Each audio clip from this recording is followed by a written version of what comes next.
네, 우리가 지난 시간까지 순서 회로의 해석 과정에 대해서 공부를 했습니다. 그래서 순서 회로 해석 과정을 통해서 주어진 회로로부터 스테이트 다이그램을 유도하는 과정까지 우리가 학습을 했는데요. 이번 시간에는 이러한 스테이트와 관련된 Finite State Machine, 유한 상태 머신이라는 주제를 가지고 강의를 진행을 하겠습니다. finite state machine 그러면 finite 유한한 state 상태 그리고 machine 우리가 직역을 하면 유한 상태 기계 또는 유한 상태 머신 이렇게 해석을 합니다만은 우리는 이 머신을 유한 상태 기계라기보다는 의미상으로는 시스템 이렇게 해석을 하면 되겠습니다. 그래서 유한한 상태를 갖는 어떤 시스템, 예를 들어서 오른쪽에 있는 스테이트 다이그램처럼 이 스테이트 다이그램을 살펴보면 스테이트의 개수가 둘, 넷, 여섯, 일곱 개, 결국 이제 유한한 상태로 구성되어 있다. 그런 의미에서 보면 얘도 하나의 유한한 상태를 갖는 어떤 시스템에 대한 스테이트 다이그램이구나 이렇게 해석을 할 수 있는 거겠죠. 그래서 이제 FMSM을 우리가 포멀하게 어떤 형식적으로 정의를 하면 이렇게 되겠습니다. 그래서 FSM은 이러한 튜플, 이러한 팩터들로 구성이 된다 이런 얘기입니다.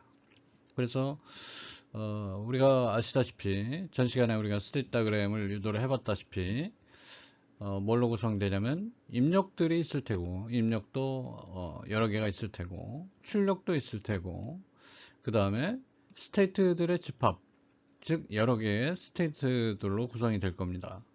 그래서 때로는 초기 스테이트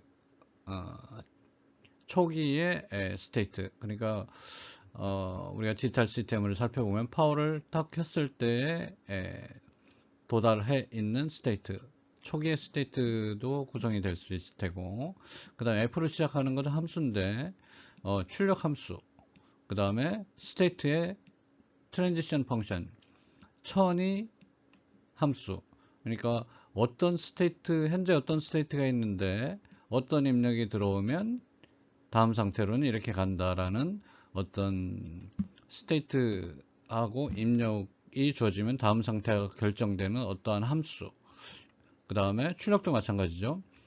현재 어떤 상태에 있는데 입력이 들어오면 또는 현재 스테이트 그리고 입력의 함수로서 어떤 출력 값이 결정이 된다. 그런 의미에서 보면 이러한 출력 함수 스테이트 다음 상태로서 변환이 되는 천이가 되는 어떤 함수 그 다음에 입력 출력 그 다음에 유한계의 스테이트 그 다음에 때로는 초기 상태도 존재할 수 있고 뭐 이러한 팩터들로 FSM이 구성된다 이런 얘기입니다.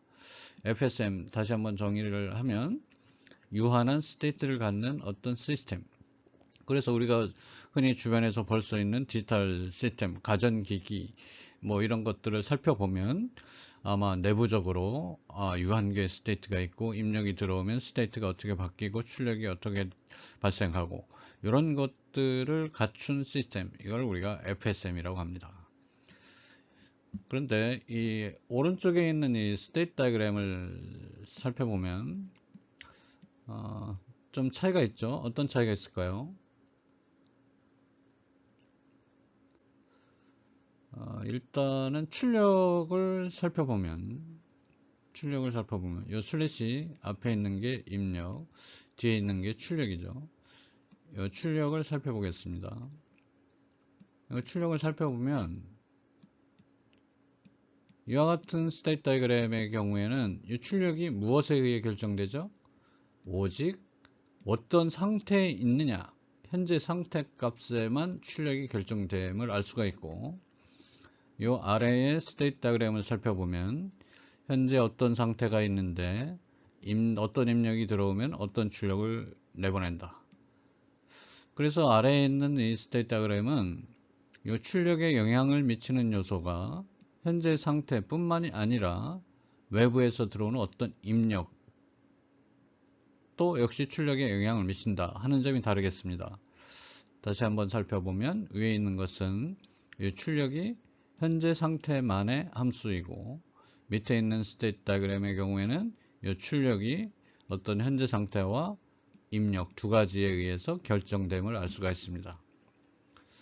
구체적으로 다음 페이지에서 설명을 진행을 하죠.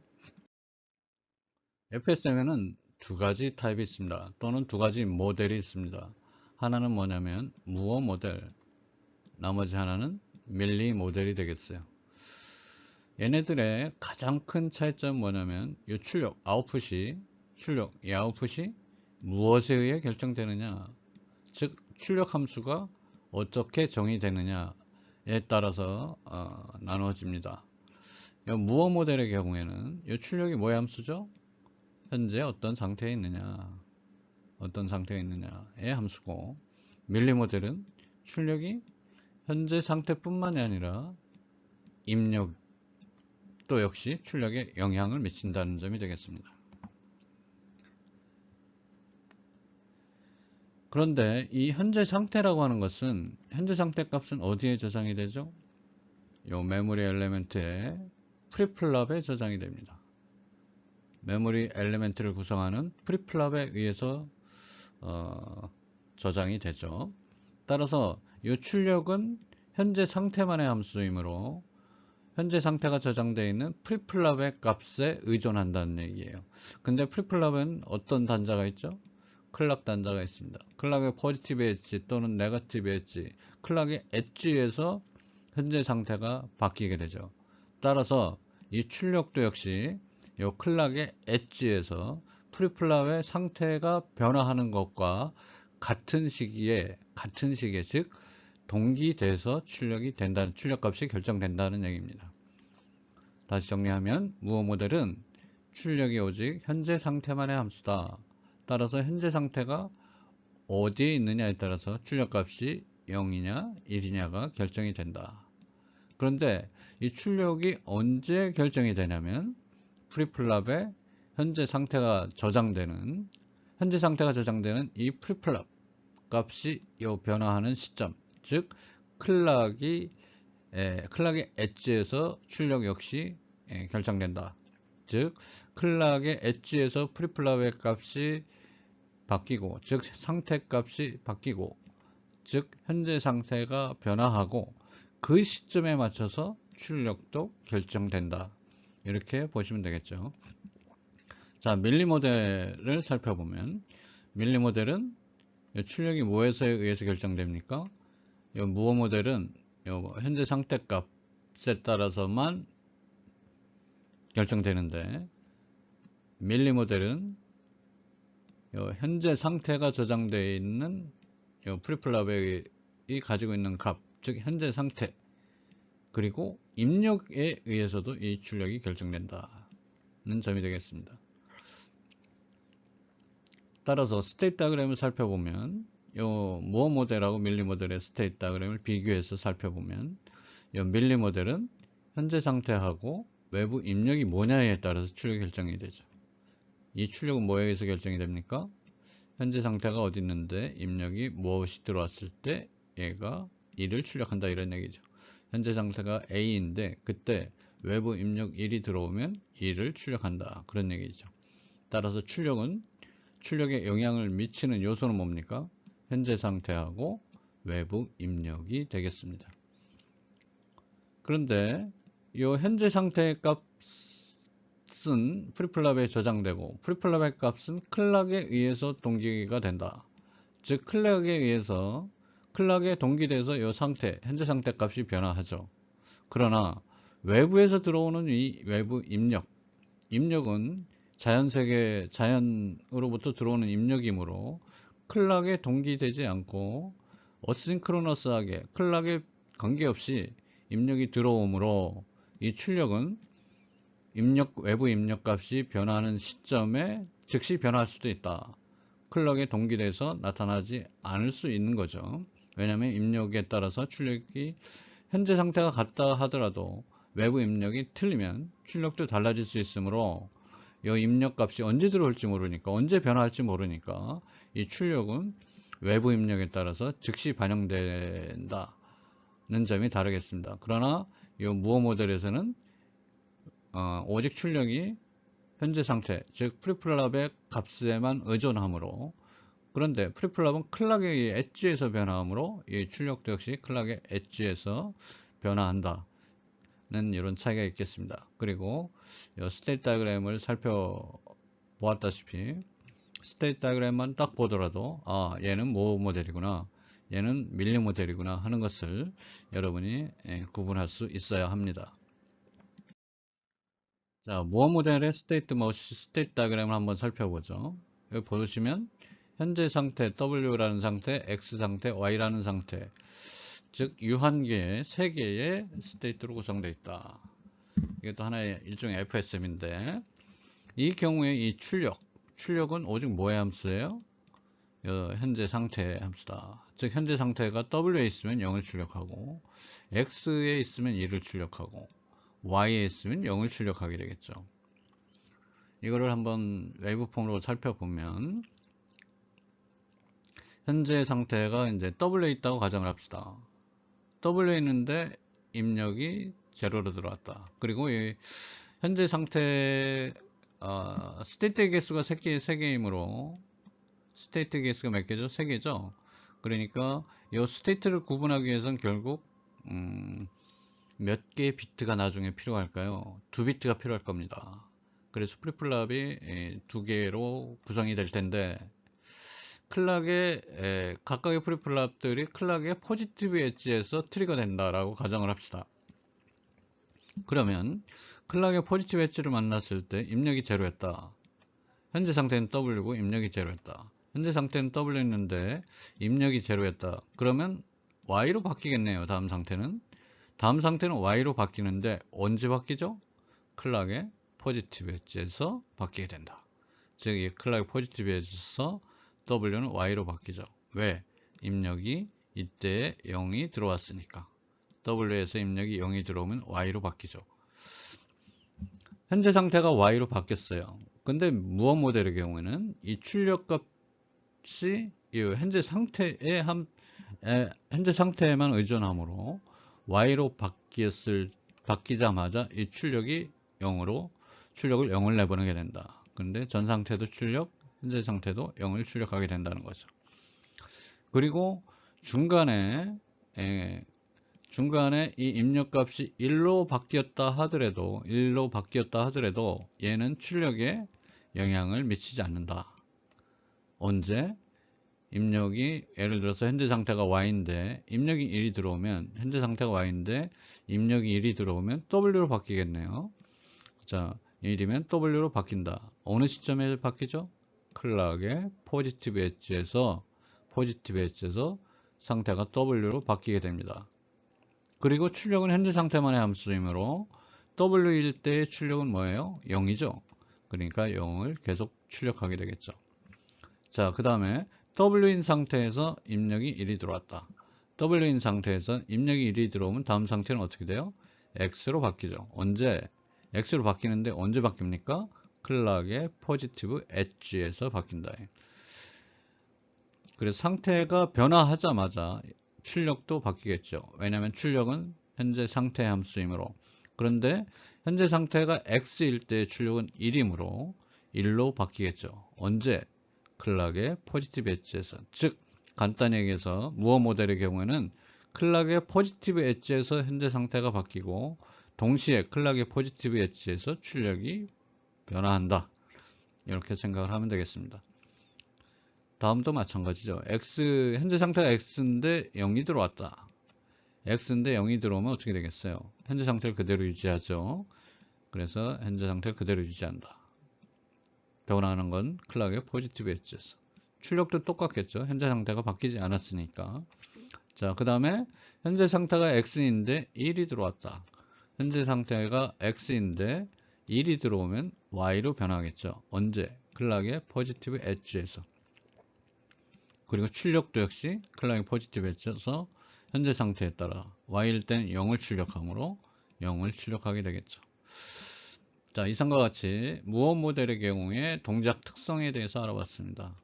간단히 정리를 하면 무어 모델의 경우는 클락에 동기돼서 클락의 엣지에서 현재 상태가 변화하고 그 클락의 엣지, 동일한 엣지에서 출력도 변화한다. 따라서 모델링 하기가 밀리 모델보다는 훨씬 더 편하겠죠. 왜냐하면 클락에 동기화돼서 모든 현재 상태와 출력이 결정되므로 해석하기도 쉽고 설계하기도 간편하다, 이렇게 이야기를 할 수 있습니다. 자, 이번에는 밀리 모델의 스테이트 다이어그램을 가지고 얘가 어떻게 동작하는지 살펴보겠습니다. 스테이트 다이어그램에서 보다시피 슬래시 뒤에 이 출력이 뭐의 함수예요? 출력에 영향을 미치는 요소는 현재 어떤 상태에 있느냐, 그리고 외부에서 어떤 입력이 들어오느냐, 두 가지가 모두 출력에 영향을 미칩니다. 그런데 우리는 이 상태가 변화하는 것은 언제 변화하죠? 이 상태의 개수가 3개고 이 3개의 상태를 구분하기 위해서는 뭐 00, 01, 10, 11 이와 같이 어떤 상태에 대한 상태를 구분을 해야 되겠네요. 그러니까 프리플랍은 2개가 필요하다는 걸 알 수 있습니다. 그런데 프리플랍의 값은 언제 바뀌어요? 엣지에서 트리거 되죠? 그러니까 이 상태값은 클락의 엣지에서 변화하고 이 출력은 언제 바뀌어요? 입력에 비동기돼서 하시라도 언제라도 즉시 출력이 변화할 수 있다. 이것이 바로 밀리 모델이 무어 모델에 비교해서 갖는 가장 큰 차이점이라고 보겠습니다. 자, 아까도 전 페이지에서 가정을 했다시피 이 프리플랍들이 포지티브 엣지에서 트리거 된다고 가정을 하고, 그 다음에 최초의 상태를 A라는 상태에 있다고 가정을 하고 분석을 해보겠습니다. 자, 클락의 포지티브 엣지를 만났어요. 그리고 현재 상태는 A이고 입력이 뭐가 들어왔어요? 0이 들어왔어요. 그럼 어떻게 됩니까? 여기죠. 입력이 0이 들어왔으니까 다음 상태는 B로 가겠죠. 언제 B로 갑니까? 클락의 포지티브 엣지에서 B로 갑니다. 이 상태값은 프리플랍에 저장되므로, 그리고 프리플랍들은 클락에 동기화돼서 변화하므로 클락의 엣지에서 상태값은 변화한다. 그때 입력이 0이었으니까 출력은 1을 내보내겠죠. 출력은 1을 내보낸다. 그래서 현재 상태는 B로 바뀌었어요. B로 바뀌었는데 입력이 0이 들어왔어요. 현재 상태는 B인데 입력이 0이 들어왔어요.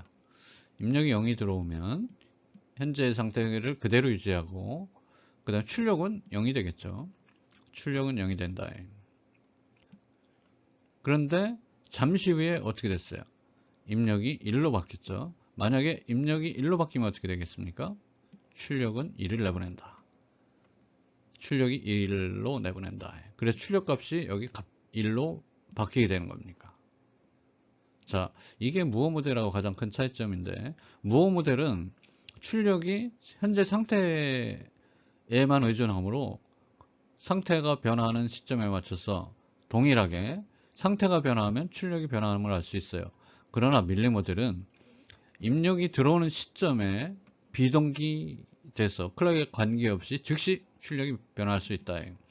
즉 현재 상태가 B인데 출력이 1이 들어오면 즉시 1로 바뀐다. 그래서 B가 입력이 1로 바뀌면 0이었다가 1로 바뀌면 출력이 1로 즉시 바뀌는 것을 알 수가 있습니다. 어떻게 보면 이게 해석하고 설계하기는 복잡하지만 외부 입력에 대해서 즉시 반응한다, 뭐 실시간으로 반영한다, 즉시 반영할 수 있다는 뭐 장점이 될 수도 있겠죠. 입력이 변화하면 출력이 즉시 반영돼서 즉각 반응해서 출력이 나타나니까 이것도 하나의 장점이라고 볼 수 있겠습니다. 자, 그 다음에 현재 상태가 B인데 입력이 1이 들어왔었죠. 그러나 상태는 즉시 변화하지 않고, 왜냐하면 이 상태를 구분하는 비트들이 어디에 저장되냐면 프리플랍에 저장되므로 프리플랍은 클락에 동기화돼서, 즉 클락의 포지티브 엣지를 만날 때 변하게 됩니다. 즉 현재 상태가 B인데 외부 입력이 1이므로, 현재 상태가 B인데 외부 입력이 1이므로 어디를 천이에요? 천이 트랜지션 어디로 트랜지션 되느냐? 상태 A로 바뀐다. 바뀌고 그때 출력은 1이다. 계속 1을 유지하고 있죠. 1을 유지하고. 자, 그 다음에 현재 상태가 A인데 입력이 1이 들어오면 어떻게 되겠어요? 입력이 1이 들어오면 여기죠. 출력은 0을 내보낸다. 그래서 출력은 입력이 1이 A 상태에서 입력이 1이 들어오면 출력은 0을 내보내겠죠. 자, A 상태에서 입력이 1이 들어오면 어떻게 됩니까? 상태는 어떻게 되죠? 1이 들어오면 상태는 C로 바뀐다. 언제? 상태 값은 포지티브 엣지에서 C로 바뀌게 된다. 여전히 입력은 1이 들어오고 있죠. 입력이 1이 들어오면 출력은 0을 내보내겠죠. 그래서 0을 그대로 내보내고 있고, 그러다가 입력이 0으로 바뀌었어요. 입력이 0으로 바뀌면 그때 출력은 어떻게 바뀝니까? 그 0을 내보내죠. 그래서 0을 계속 내보내고 있고, 자, 현재 상태가 C인데 입력이 0이 들어왔어요. 그러면 어디로 갑니까? 상태는 1000이 되는데 변화하는데 언제? 클락의 포지티브 엣지에서 A로 바뀌게 되죠. A에서 0이 들어오면 어떻게 될까요? A에서 0이 들어오면 출력은 1이네요. 그래서 출력을 1로 내보내고, 상태는 나중에 포지티브 엣지에서 변화하고, 그 다음에 입력이 1로 바뀌면, A에서 입력이 1이 들어오면 어떻게 됩니까? 1이 들어오면 출력은 0을 내보내네요. 출력은 0을 내보낸다. 자, 클락의 포지티브 엣지를 만날 때 그때 입력이 뭐였어요? 입력이 1이니까 A에서 1이 들어오면 C로 가겠네요. 그래서 C로 바뀌고, 자, C일 때 현재 상태가 C인데 입력이 1이 들어오면 0을 내보내겠네요. 그래서 0을 내보내고, 근데 현재 상태가 C인데 0이 입력으로 들어오면 0을 출력하고 A로 바뀐다. 언제? 클락의 포지티브 엣지에서 A로 바뀌게 된다. 만약에 현재 A 상태인데 입력이 0이 들어오면 그때 출력은 1로 바뀌겠네요. 1로 바뀐다. 자, 그래서 우리가 밀리 모델의 경우 무어 모델과 비교해서 이 스택 다이어그램이 어떻게 다른지를 살펴봤고, 동작 특성이 어떻게 다른지를 알아봤어요. 밀리 모델을 간단히 요약하면 이 상태는 클락의 엣지에서 천이 된다, 변동된다. 클락의 엣지에서. 그리고 출력은 영향을 미치는 요소는 뭐냐면 현재 상태, 그리고 입력에 따라서 출력이 결정된다. 그런데 입력은 비동기 신호이므로 클락과 관계없이 변화할 수 있으므로 이 출력도 역시 입력에 영향을 받으므로 입력에 따라서 동기화되지 않고 언제라도 이 출력이 클락의 엣지에 관계없이 언제라도 비동기적으로 변화할 수 있다는 점이 무어 모델하고 다른 점이 되겠습니다. 자, 우리는 FSM에 대해서 간단히 FSM을 정의하고 FSM을 구성하는 요소에 대해서 알아보고, 무어 모델하고 밀리 모델 두 가지 타입의 FSM에 대해서 알아봤습니다.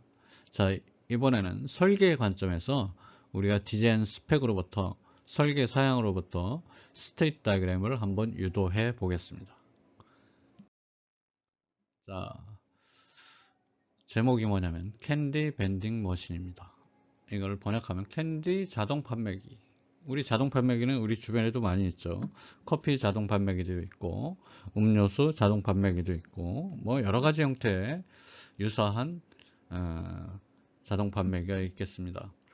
그 중에서 간단한 사탕 자동 판매기의 스테이트 다이어그램을 한번 유도해 보겠습니다. 자, 가정하기를 사탕 하나의 값은 20원이다 라고 가정을 했어요. 사탕 하나는 20원이다. 그 다음에 문제를 단순화시키기 위해서 동전은 두 가지 타입만 사용하기로 하자. 그래서 10원짜리하고 5원짜리 두 개의 동전만 사용하기로 하자고 가정을 했고요. 그 다음에 사탕 하나가 20원이니까 20원을 초과하는 돈이 들어오면 즉시 방출한다. 사탕 또는 거스름돈을 금액에 맞게 방출한다 라고 가정을 했어요. 그러면 들어온 돈의 최대값은 얼마가 될까요? 25원이 되겠습니다. 뭐 20원이 될 수도 있겠지만 최대치는 25원이다.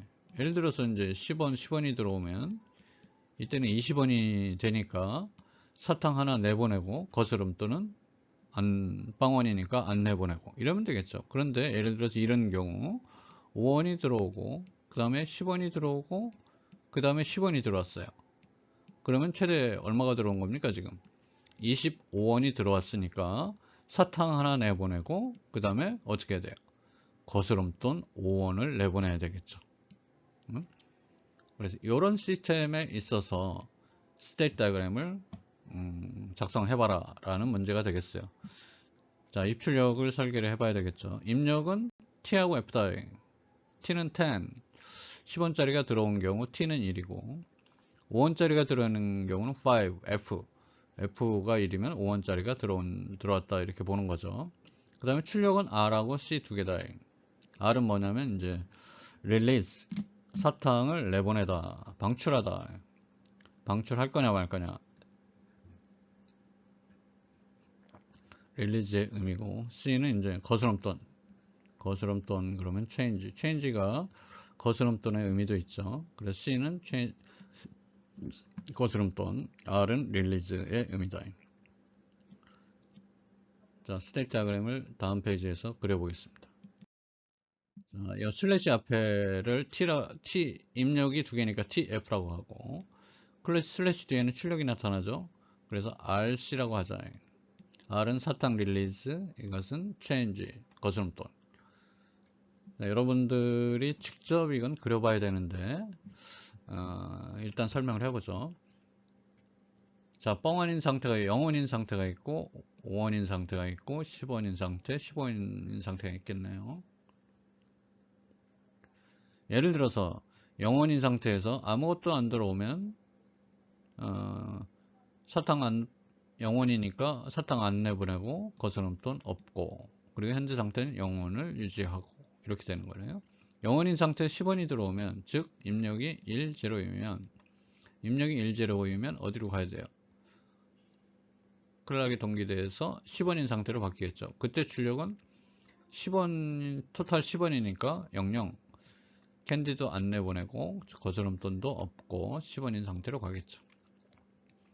자, 10원인 상태에서 만약에 10원이 들어오면 어떻게 되겠어요? 10원이 들어오면 어떻게 되죠? 사탕 하나 내보내고 그 다음에 거스름돈 없고 그리고 사탕 내보내고 그럼 어디로 가겠어요? 사탕 내보냈으니까 현재 10원인 상태에 10원이 들어왔다. 그럼 토탈 20원이니까 사탕 하나 내보내고 그 다음에 거스름돈 없고 어디로 복귀합니까? 0원인 상태로 가겠죠. 만약에 15원인 상태에서 15원인 상태에서 10원이 들어오면 이 경우가 되겠네요.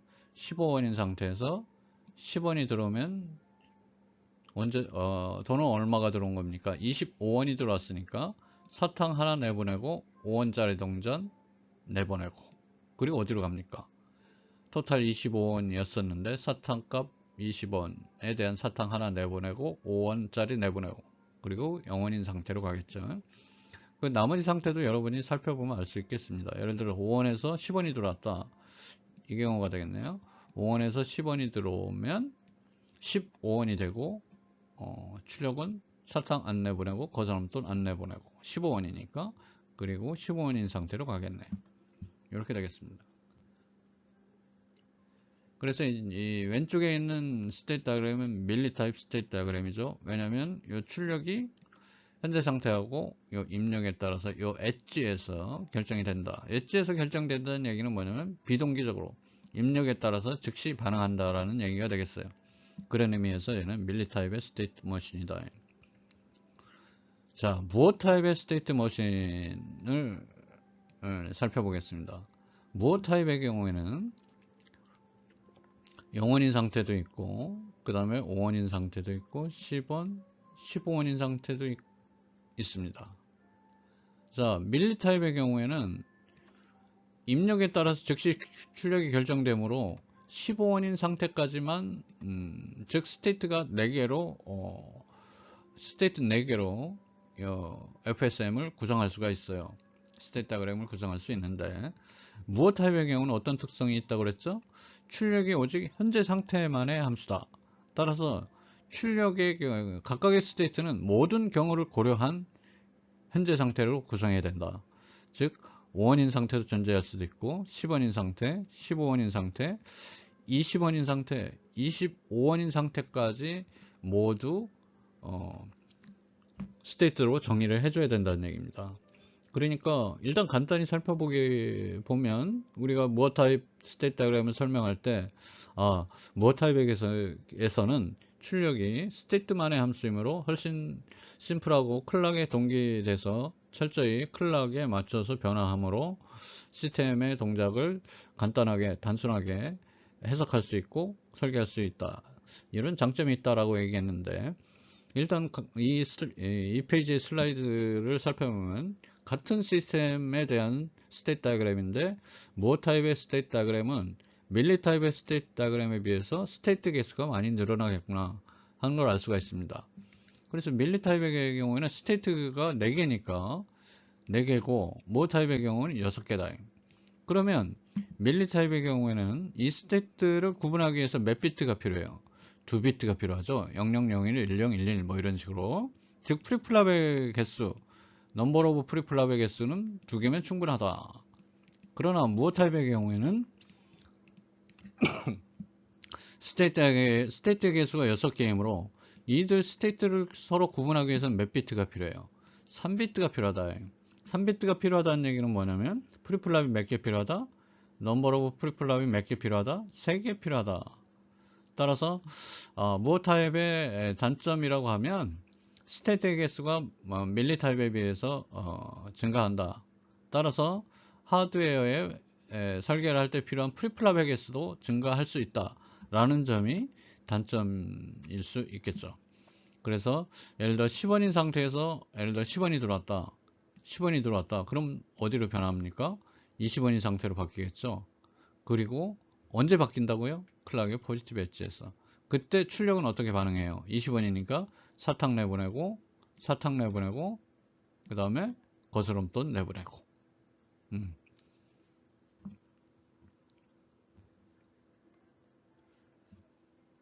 이런 상태가 되겠죠.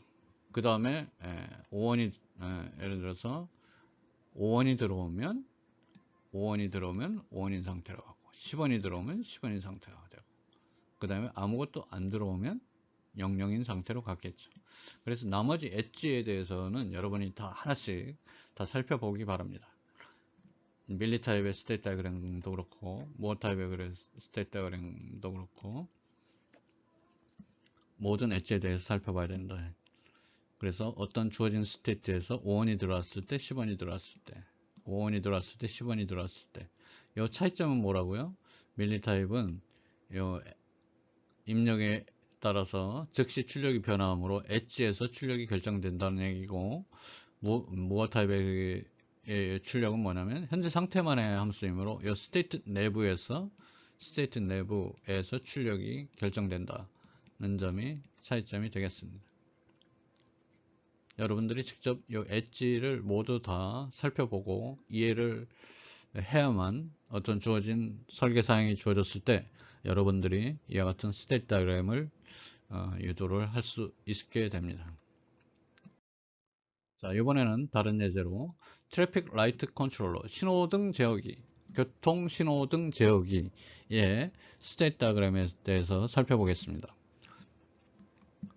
먼저 우리가 보는 일반적인 이제 사거리 신호 체계가 아니고, 여기는 이제 차들이 우리가 이제 농촌 시골을 생각하면 되겠습니다. 시골을 생각하면 여기는 국도인데, 여기는 국도에는 차가 많이 다니죠. 하이웨이에서는 차가 많이 다니고, 여기 조그만 요 사이에 조그만 농로, 팜로드, 그러니까 농로, 조그만 시골길이 되겠습니다. 시골길이 되겠어요. 여기 농로, 하이웨이, 국도는 차가 많이 다니고, 요 농로는 차가 가끔씩 다니고, 이런 경우에 어떤 신호등 제어기를 설계해 보자. 그러면 평상시에는 어떻게 해야 됩니까? 항상 평상시에는 국도 방향을 항상 파란불로 해놓자. 평상시에는 국도 방향이 파란불로 항상 켜져 있도록 하자. 그러면 농로는 언제 파란불이 켜지느냐? 농로는 농로의 차량이 감지되었을 때만 우리가 녹색으로 바꿔주자는 얘기입니다. 근데 그걸 어떻게 감지를 할래? 그 농로에다가 요 진입하는 요 점에다가 센서를 하나 달았어요. 이 센서를 여기에다가 센서를 하나 달았어요. 센서를. 그래서 차가 딱 들어오면, 또는 이제 뭐 경운기나 이런 이런 기계가 자동차가 들어오면 이제 센서가 감지해서 이를 출력하도록 이렇게 만들었다. 그래서 농로는 언제 녹색으로 바뀌냐면 요 농로에 차량이 진입했다. 진입 여부를 감지하는 요 센서가 차량을 감지하면 센서가 1로 출력하게 만들자. 그래서 센서가 1이 되면 이제 잠시 후에 농로를 녹색으로 이렇게 바꾸는 어떤 신호체계에 대한 제어기를 한번 설계를 해보자. 신호등 색깔은 빨강, 노랑, 녹색 이렇게 세 가지를 사용한다. 그래서 최초에 리셋 신호가 들어오면 뭐 0일 수도 있고 1일 수도 있지만 어쨌든 설계하기에 따라서 리셋 신호가 들어오면 어떻게 됩니까? 하이웨이 그린, 하이웨이, 그러니까 국도를 파란불로 하자. 디폴트로 기본값으로 이 하이웨이를 파란불로 하자. 녹색불로 하자. 그래서 하이웨이 라이트, 국도의 신호등은 어떤 색? 녹색, 그린, 녹색. 그리고 팜로드의 라이트는 빨간색. 그러니까 여기가 파란색이니까 여기는 빨간색이 되겠죠. 빨간색이 되겠어요. 그 다음에 그린 라이트 타임이 1이다. 그러니까 이제 요 녹색을 유지하는 시간이 결정되어 있다. 예를 들어서 벌써 30초다. 그러면 30초가 지났다. 그러니까 자, 디폴트로 요 하이웨이가 그린이었어요. 하이웨이가 그린인데 요 팜로드가 그린으로 바뀌려면 어떻게 됩니까? 요 팜로드가 그린으로 바뀌기 위한 조건은 어떤 조건이 있어야 될까요? 센서가 1이고 그리고 그린 라이트 타임, 예를 들어 30초가 모두 다 지나기 전에 바뀌면 안 되겠죠. 요 녹색을 유지하는 최소 시간 30초, 예를 들어 30초라고 가정을 하면 요 그린 라이트 타임, 녹색불을 유지하는 시간이 30초라고 정의가 되어 있으면 요 30초가 지났고, 그리고 센서가 1이면 이제 농로를 그린색으로 바꿔줘야 되겠죠. 그런데 바꾸기 이전에 갑자기 바꾸면 안 되겠죠. 그래서 우리가 어떻게 합니까? 일단 이 국도가 녹색에서 노란불, 황색으로 바뀌고, 황색일 때는 이 팜로드는 뭐가 되겠어요? 레드가 되겠죠. 팜로드는 레드를 그대로 유지하고 있다가 이 황색불을 유지할 시간, 예를 들어서 예를 들어서 5초다. 황색불을 유지하는 시간이 예를 들어서 5초고 녹색을 유지하는 시간이 30초다 라고 가정했을 때 요 5초가 지나면 그제서야 이제 국도는 빨간색, 팜로드는 그린으로 바뀌어야 된다는 거죠. 근데 이제 여기서 주목할 점은 언제 바뀌어야 됩니까? 언제 황색불로 국도가 언제 황색불로 바뀌고 언제 빨간색으로 바뀌느냐? 바뀌기 위한 조건이 뭐냐? 엔드 조건이에요. 엔드 조건. 녹색불을 유지하는 최소 시간 30초를 지나고, 그리고 센서가 1이면 신호등 색깔이 국도가 노란색에서 빨간색으로 바뀌고, 그 다음에 농로는 빨간색에서 녹색으로 바뀌게 되겠죠. 만약에 30초가 예를 들어서 녹색불을 유지하는 시간 30초가 지났고 센서가 감지가 안 됐다. 그럼 어떻게 됩니까? else니까 다시 이 그린 국도가 녹색불을 계속 유지하고 있는 거죠. 계속 유지하는데, 자, 다시 이 녹색불을 유지하는 시간, 최소 시간이 지났고, 그리고 엔드 조건이죠. 센서가 1이고, 즉 농로에 차가 진입했을 때 그때의 국도를 노란 황색에서 이제 빨간색으로 적색으로 이제 바뀌게 되는 거죠. 자, 농로가 녹색불을 유지하고 있어요. 그러다가 언제 국도를 이제 적색으로 녹색으로 바꿔야 될까요? 바꾸기 위한 조건은 뭘까요? 그린 라이트 타임이 초과했을 경우 또는 센서가 0인 경우, 여기는 오화 조건이에요. 이 둘 중에 하나의 조건만 만족하면 즉시 바꾸겠다. 언제? 이 농로에 파란불을 유지하는 최소 시간, 즉 30초. 이것도 동일하게 30초라고 생각합시다. 30초가 지나면 충분히 녹색을 유지했으니까 팜로드, 농로를 황색에서 적색으로 바꾸면 되겠죠. 황색에서 이제 빨간색으로 바꾸면 된다. 또는 이제 현재 농로가 녹색이었는데 녹색을 유지하고 있는데 현재 센서가 값이 0이다. 즉 차량이 없다. 그럴 경우에는 요 그린 라이트 타임, 그러니까 녹색을 유지하는 시간이 안 지났다 하더라도, 예를 들어서 요 녹색을 유지하는 시간이 최소 시간이 30초인데 만약에 15초 정도 지났는데 요 센서가 0이야. 그 얘기는 뭐예요? 농로에 차가 전혀 없다. 그럼 어떻게 됩니까? 얘는 즉시 바꾸자. 요 농로를 황색을 유지하는 시간, 즉 5초가 지난 다음에 즉시 이 농로의 신호등을 적색으로 하고 그 다음에 국도를 그린색으로, 즉 녹색으로 바꿔주자. 이런 개념이 되겠습니다. 그러니까 여러분들이 우리 주변에 볼 수 있는 사거리 신호등의 어떤 시스템, 이걸 설계하면 어떻게 되느냐. 우리가 이 과목에서 FSM을 배웠으니까 먼저 사거리 신호등의 어떤 설계 사양, 이 신호등이 어떻게 변할 것이냐를 정확히 이해를 하고 제일 먼저 해야 될 작업이 뭐라고요? 이와 같은 스테이트 다이그램을 유도를 하는 것입니다. 그 다음에 이제 설계가 진행이 되겠죠.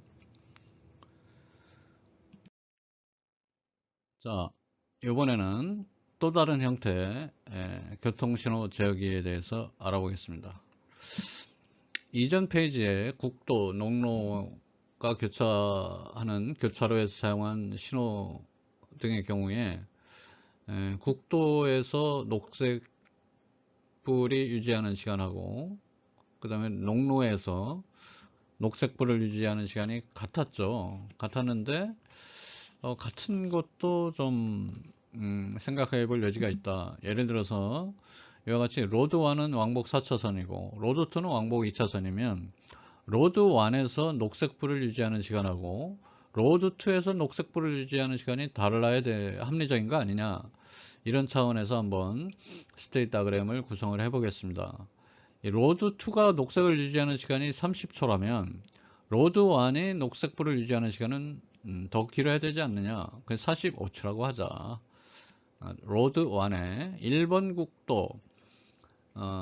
국도의 경우에 녹색을 유지하는 시간은 45초.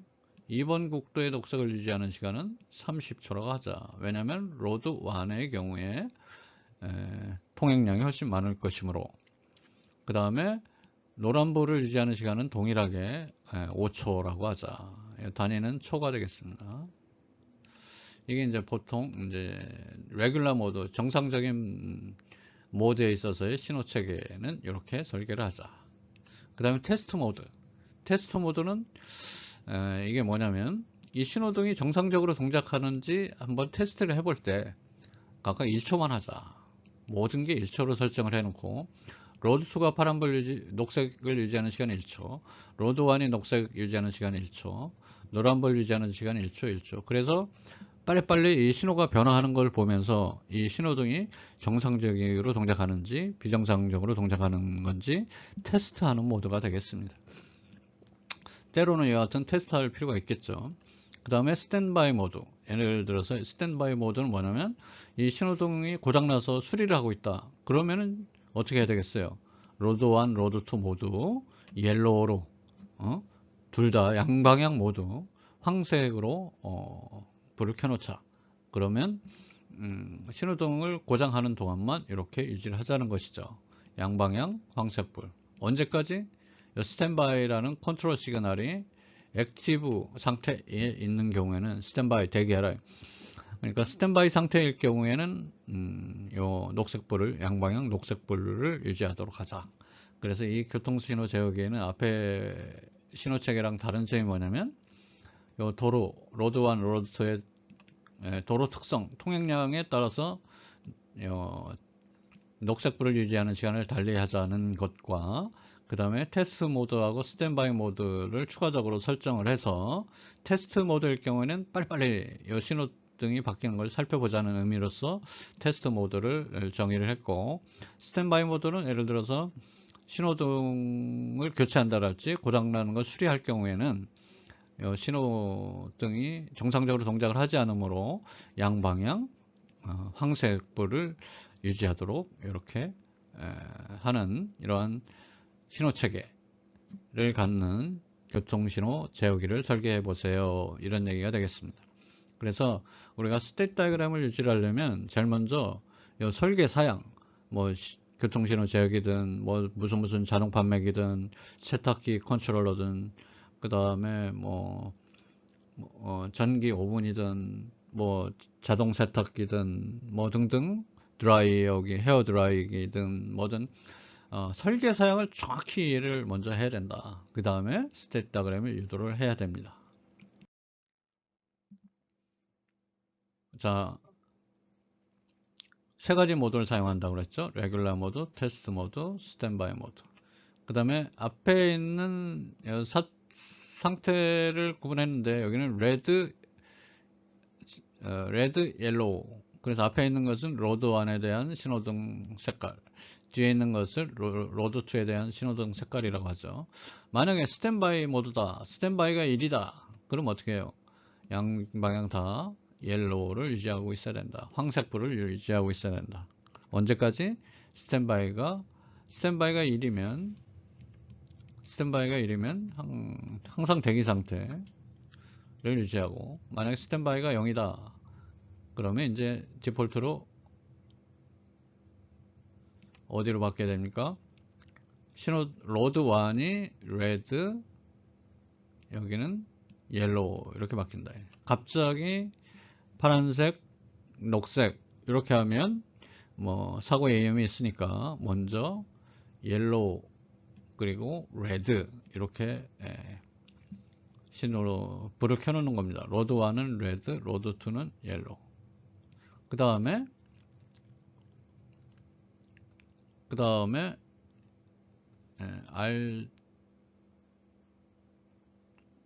다음에 타임 RY.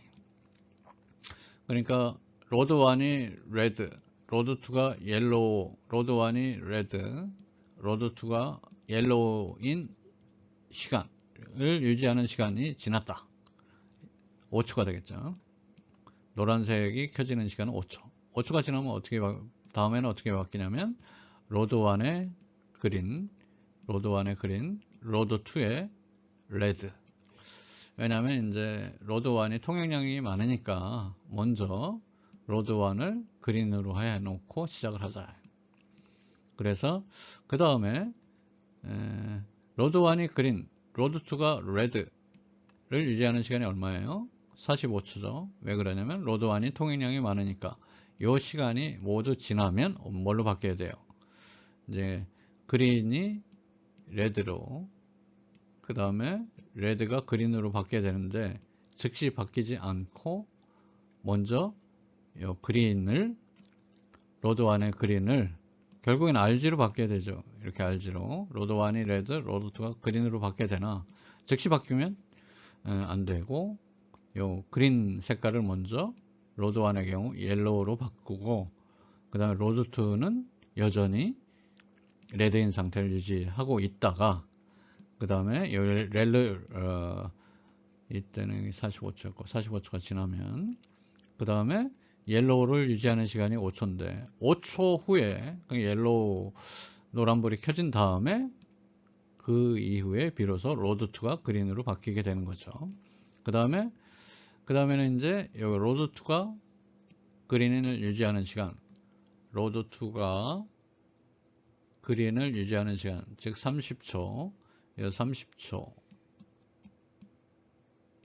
즉 로드 1이 레드고 로드 2가 그린을 유지하는 시간이 지나면 그 다음에 어떻게 바뀌어야 됩니까? 요 그린이 옐로우로 바뀌고, 그 다음에 로드 1은 레드를 그대로 유지하고 있다가 그 다음에 어떻게 바뀌어요? 레드가 그린으로 바뀌고 옐로우가 레드로 바뀌게 되는 거죠. 이것도 재밌죠?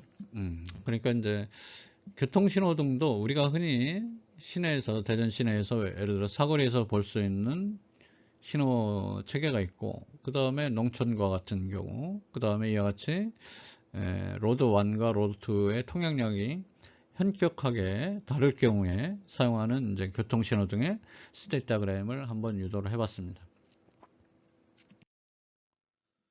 자, 숙제가 되겠습니다. 숙제는 뭐냐면 여러분들 가정에서도 여러 개 이제 가전기기를 사용할 수 있는데, 예를 들어서 세탁기, 전기 오븐, 뭐 에어컨 등등 여러 개의 가전기가 있을 수 있는데, 그 내부의 스테이트 다이그램은 어떻게 설계가 되었을까를 여러분들이 생각을 하고 스테이트 다이그램을 한번 그려보기 바랍니다.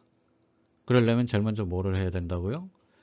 그 가전기기에서의 설계 사양, 얘는 어떻게 설계가 됐을까? 예를 들어 세탁기를 예를 들면 파워 스위치를 누르느냐 안 누르느냐, 눌러서 뭐 세탁을 할 거냐, 헹굼을 할 거냐, 탈수를 할 거냐, 뭐 건조를 할 거냐 등등 어떤 버튼이 들어오느냐, 그 다음에 세탁은 몇 초 동안 하고, 그 다음에 세탁을 하려면 급수를 해야 되느냐 말아야 되느냐, 그 다음에 세제를 투입할 거냐 말 거냐 등등 여러 가지를 여러분들이 고민을 해볼 수 있습니다.